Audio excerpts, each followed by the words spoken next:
October 13, 1990, 3:15 p.m. The guns finally fall silent in Bayabda. Syrian forces have captured the presidential palace. General Michel Aoun has fled to the French embassy. After 15 years and 150,000 deaths, the Lebanese Civil War is over.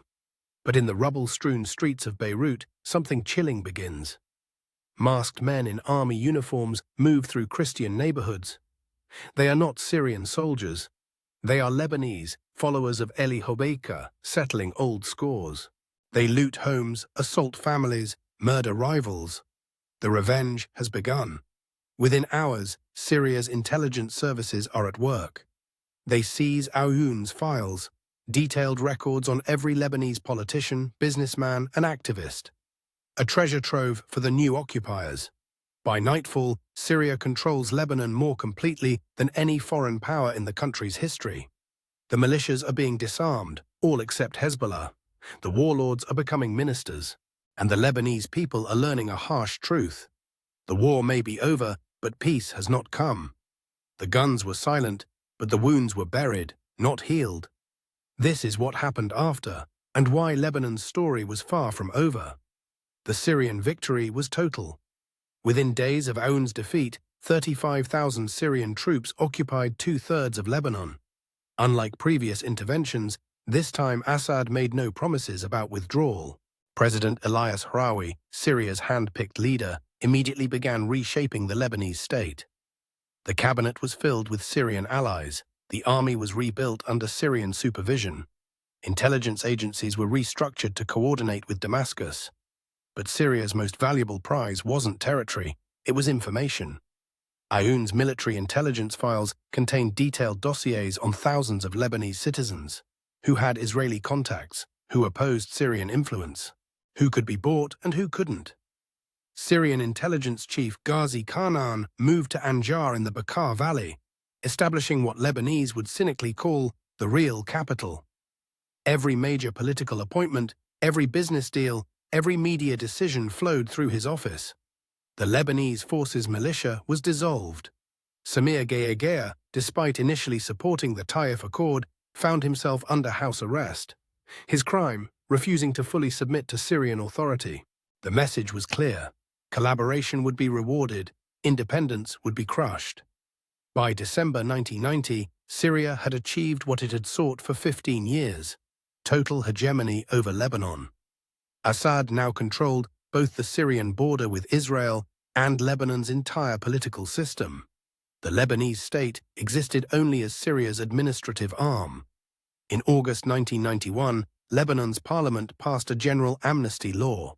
Every war crime, every massacre, every atrocity committed during 15 years of civil war was forgiven.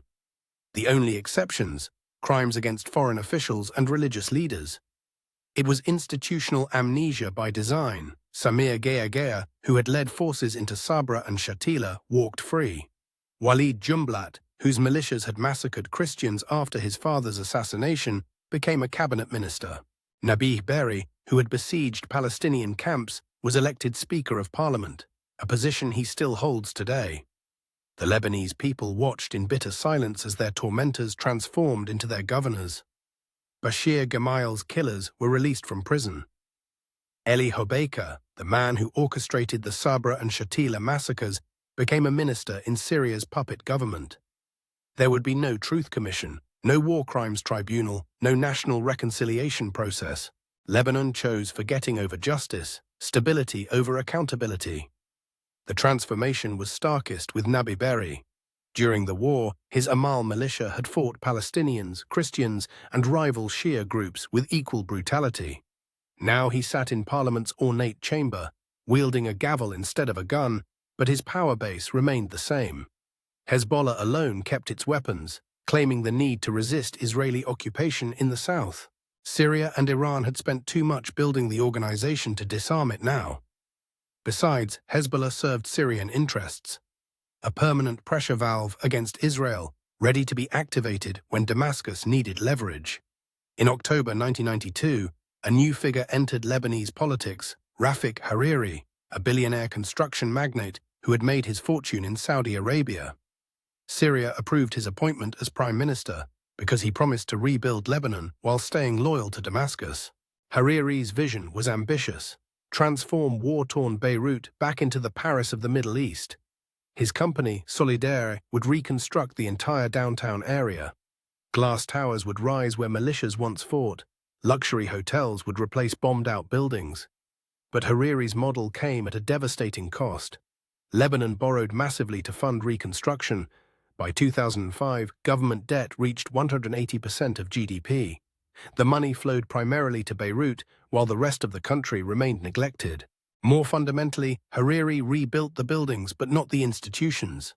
The same sectarian power-sharing system that had collapsed in 1975 was restored unchanged.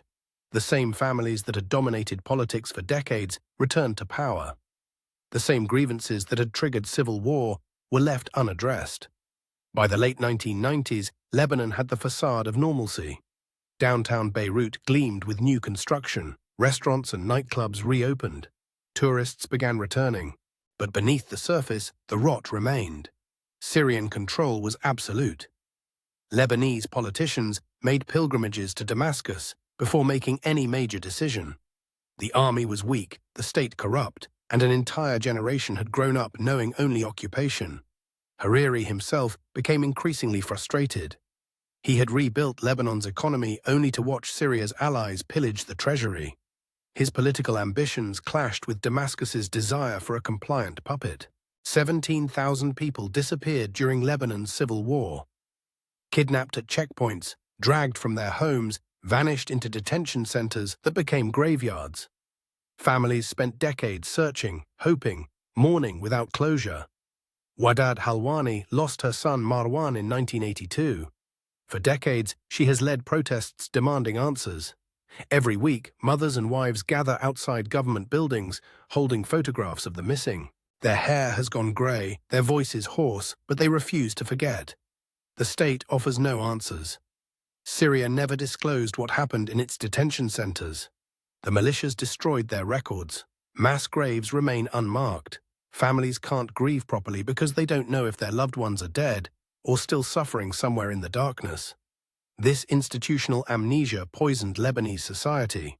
Without truth, there could be no reconciliation. Without accountability, the cycle of violence remained unbroken.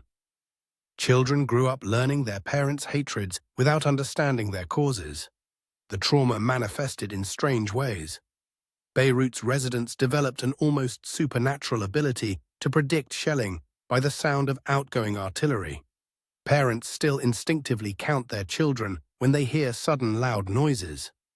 A generation learned to sleep through gunfire but wake at the sound of fighter jets. Lebanon became a society that functioned despite carrying enormous psychological wounds.